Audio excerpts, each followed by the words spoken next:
You know, it's been rough because got a lot of stuff going on, and sometimes it's more stressful than it needs to be. Sometimes life is harder than it needs to be. And then you know something? You're just looking for a sliver of joy, Canty. You're looking for a sliver of joy, Molly. And of all the things to be joyful about, you know, the NFL season coming up, college football season coming up, me being back on the air with my boys. Yo, some dude, Marcus Spears Jr. is the #1 prospect in the country. Now, I don't have a son, damn it. I don't have a son. But let me tell y'all, America, I am touched. My heart is full. Marcus Spears Jr.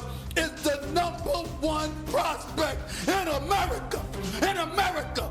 And guess what, baby? Your pops is on the air. So proud. But let me tell you something. There's a whole bunch of people right here in the ESPN family that's proud of you, my brother. I'm getting emotional right now.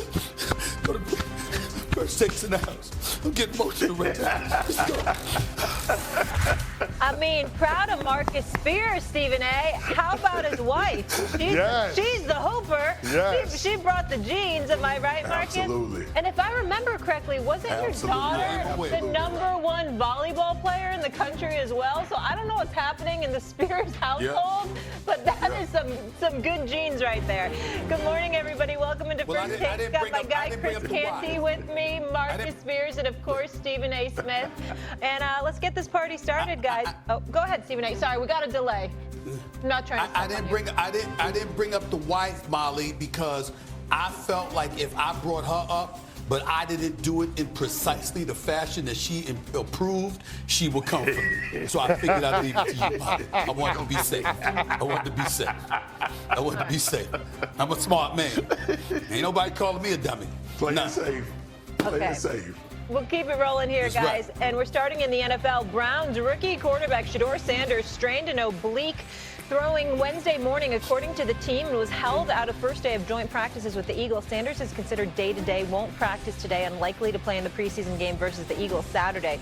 His injury is the latest in a string of ailments that have impacted the Browns quarterback room. S.A., I'll start with you. What does this injury mean for Shedeur? Well, to me, it's a setback. Just my personal opinion. Not a negative against him in any way, but I thought the momentum from his performance against the Carolina Panthers was something that he was going to be able to ride, even when he was still left as #4 on the depth chart. You had us speculating as to why that is. What a Kenny Pickett, what a Dylan Gabriel, both hampered, right? Joe Flacco was a given. We understand where he's at this point in time in his career and what he means to the Browns. He's their security blanket who would probably start at the start of the season because he's your QB1 for the moment. But we looked at Shedeur Sanders, and then I'm thinking about, okay, you got joint practices with the Eagles, and then you got a game this Saturday night against the Eagles. And if you're going up against the reigning defending Super Bowl champions, whether it's against a second or a third unit, but you look as good, if not better, than you did against the Carolina Panthers last weekend, that would be something that would really, really be good for him. The fact that he's now hurt and he's not going to be able to play in all likelihood this weekend, to me, is a setback in that regard. Again, not a negative, fellas. It's just that I thought momentum was in his favor coming into this weekend, and now that has been derailed. Yeah, Stephen A., you're just being a realist. Shedeur Sanders is a fifth-round pick. He's trying to win a job. And in the NFL, a part of your job description is availability. So anything that can interrupt the progress that he's made in training camp is something that you should be concerned with. But I look at this a little bit differently. This could be a blessing in disguise for Shedeur Sanders. And here's what I mean by that. The ultimate objective is to sell the Cleveland Browns that you are their future at the quarterback position, especially considering that the Browns have 2 first-round draft picks in 2026. Maybe, just maybe, it might be in Shedeur's best interest with this potential injury, the fact that you're not going to see him out there against the Philadelphia Eagles on Saturday night. It tampers down unrealistic expectations that some people, and I say some, not all, have been putting on Shedeur while he's been considered or being in the mix for the QB1 job. When you look at the Cleveland Browns, starting the season as QB1 as a rookie might not be ideal. When you think about it, they're at home against the Cincinnati Bengals. Then they got a string of 5 straight playoff teams: Baltimore Ravens, Green Bay Packers, Detroit Lions, Minnesota Vikings, and the Pittsburgh Steelers. Not a soft place to land if you're Shedeur Sanders. So what I'll say is this: although it's never ideal to be dealing with an injury, the fact that the severity of the injury is not going to be expected to keep him out long term, and the fact that this does give everybody a chance to chill out with the expectations, I think it could be a good thing for Shedeur in the long run.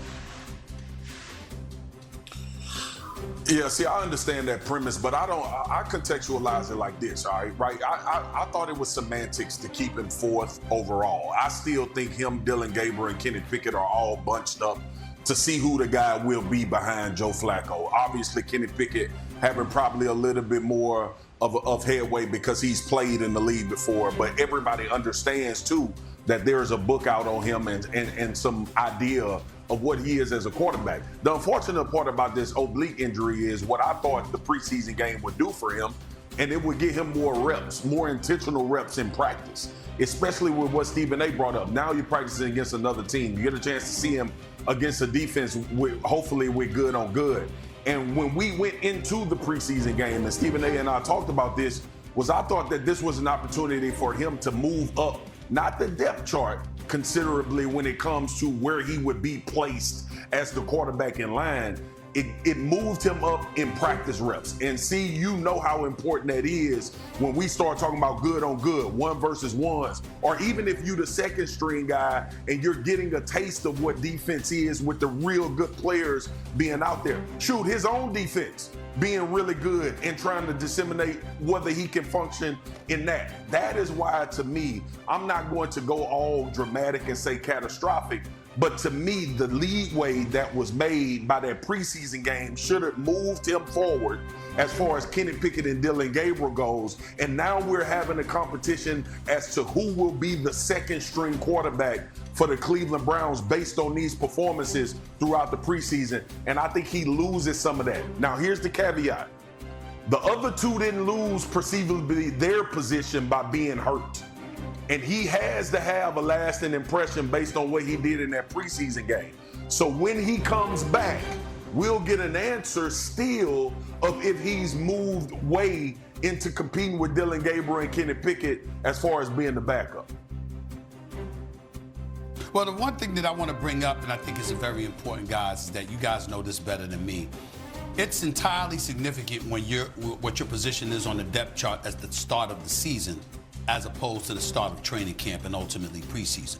Because what happens is that they had him in that position before he competed, before he had a chance to prove himself. It's not like they walked in there and they said, okay, y'all competed, and as a result of what we've seen, we've got you as the QB4. No, you came in there and that's where they placed you. You understand?